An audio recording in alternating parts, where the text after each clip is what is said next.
This is a story from last year, but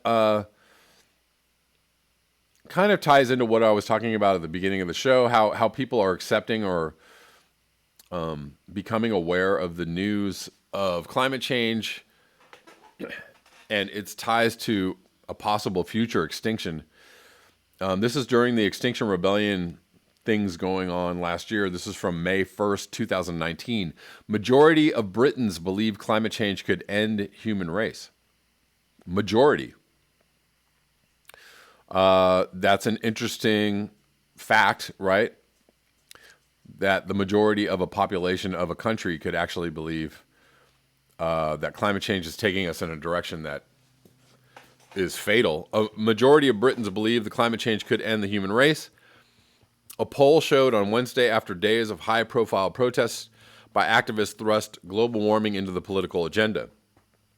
Extinction Rebellion disrupted London with 11 days of protests that it cast as the biggest act of civil disobedience in recent British history. The group set up camps which blocked off major roads in the capital, disrupted transport, and targeted major institutions such as Goldman Sachs and Shell. Oh, hold on, one more thing. Following the protest, 54% of adults agreed that climate change threatens our extinction as a species. A poll by Commerce found, compared to just a quarter who disagreed. That's pretty wild. Of course, maybe that has something to do with the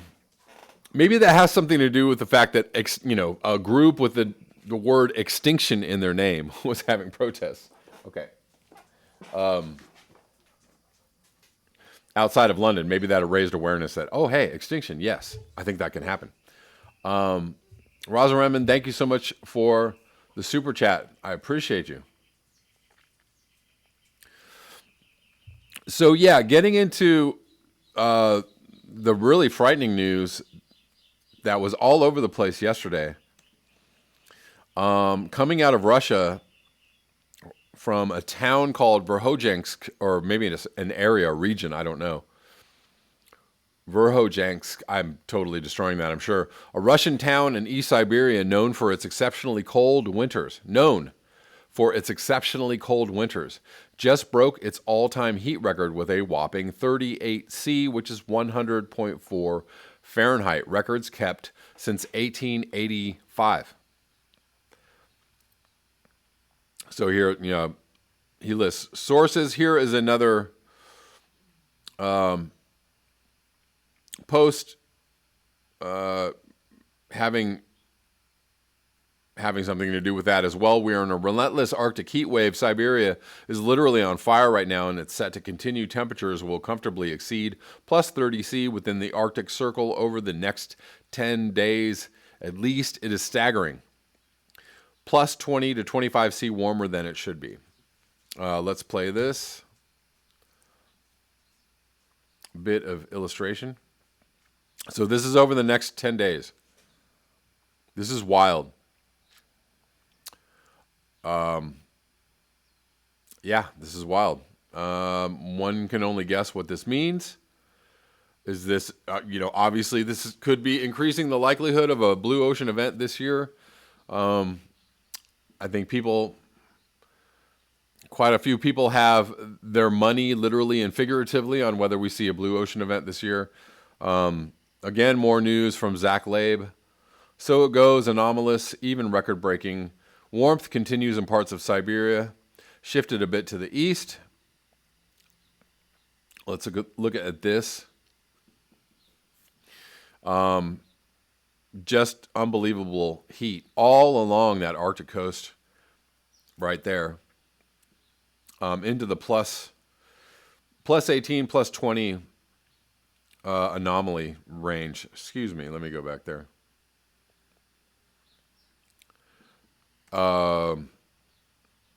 Yeah.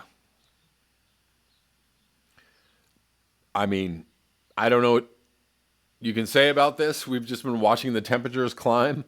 This has been going on all year. Since the winter, there has been incredibly high anomalies of heat in Siberia, in the Russian Arctic, in Northern Europe. You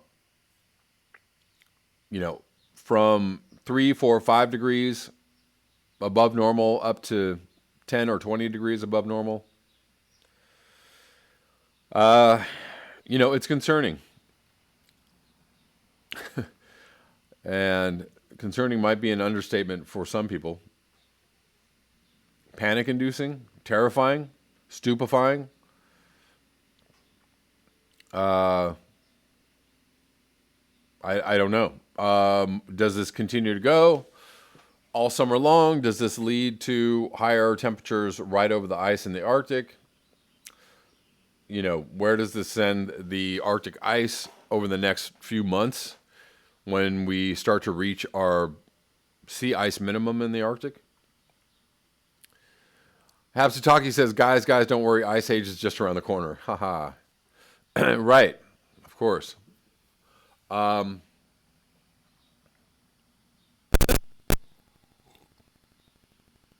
Trish Kaiser, exactly. September is a long way away. September is when we reach the sea ice minimum in the Arctic. We are in mid-June, summer solstice, and we have 3 solid months until the sea ice minimum happens in September. And if we continue to see these heat anomalies along the Russian Arctic, I don't know. I don't know what it means.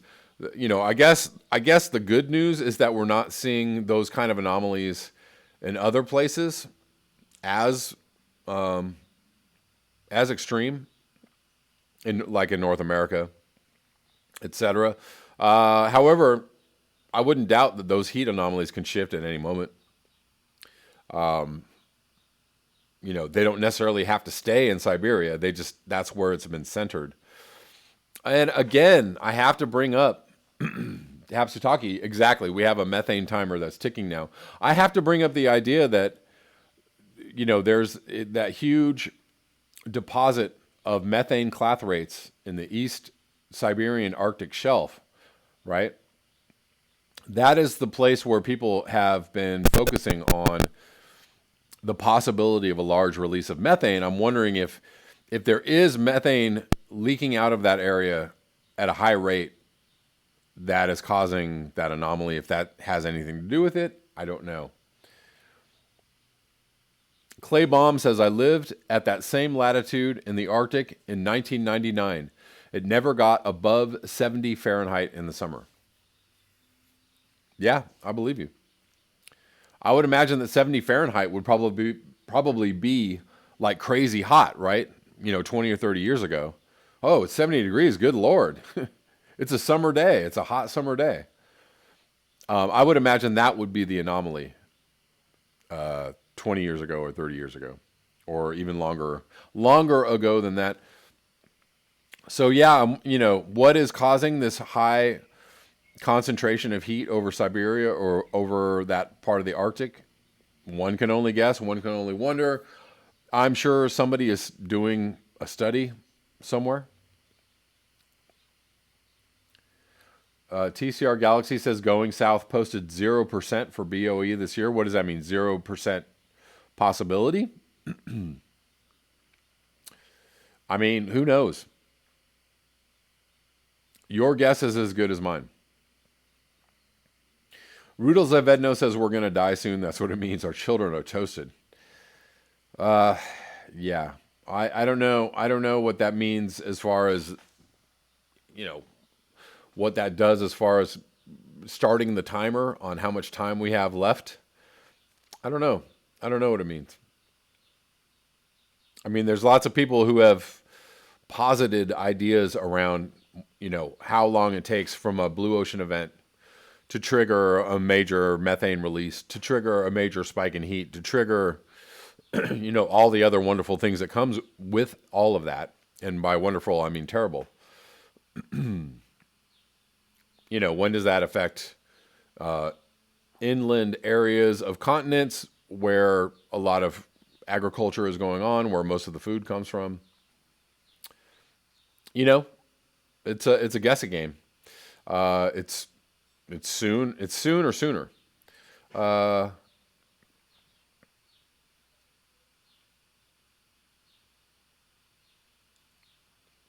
Chance of a blue ocean event. Well, that's good. I mean, let's hope. Let's hope that's what it is. I don't know.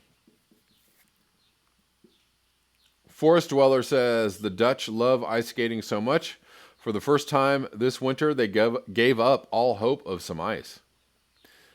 Yeah, it's been a lack of ice, a lack of snow for skiers, etc. Let's get back into this last article. Trish Kaiser asked, so we can stop paying our bills now. I don't recommend it, but boy, it would be nice. Whenever that definite signal comes, I'm going to let you know, because that's when I'm going to stop paying my bills.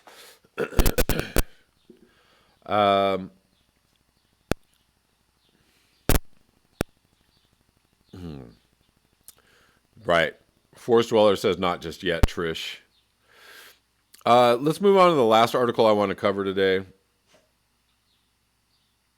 This is out of the BBC.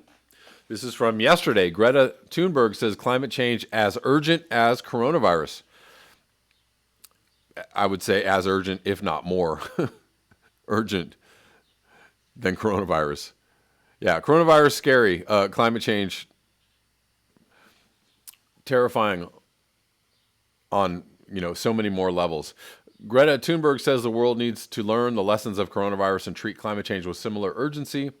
I agree with this statement. That means the world acting with necessary force, the Swedish climate activist says in an exclusive interview with BBC News. She doesn't think any green recovery plan, quote unquote, will solve the crisis alone. Wow. So there you go. She's not pushing the Green New Deal. She's saying that's not gonna be the key. She's in accordance with Michael Moore, Jeff Gibbs, and the people that produced Planet of the Humans, right? She's saying all the Green New Dealers out there, that's not gonna cut it. As she says, the world is now passing a social tipping point on climate and issues such as Black Lives Matter. People are starting to realize that we cannot keep looking away from these things, says Ms. Thunberg. We cannot keep sweeping these injustices under the carpet. She says lockdown has given her time to relax and reflect away from the public gaze. Ms. Thunberg has shared with the BBC the text of a deeply personal program she made for Swedish radio. In the radio program, which goes online this morning, Greta looks back on the year in which she became one of the world's most high-profile celebrities.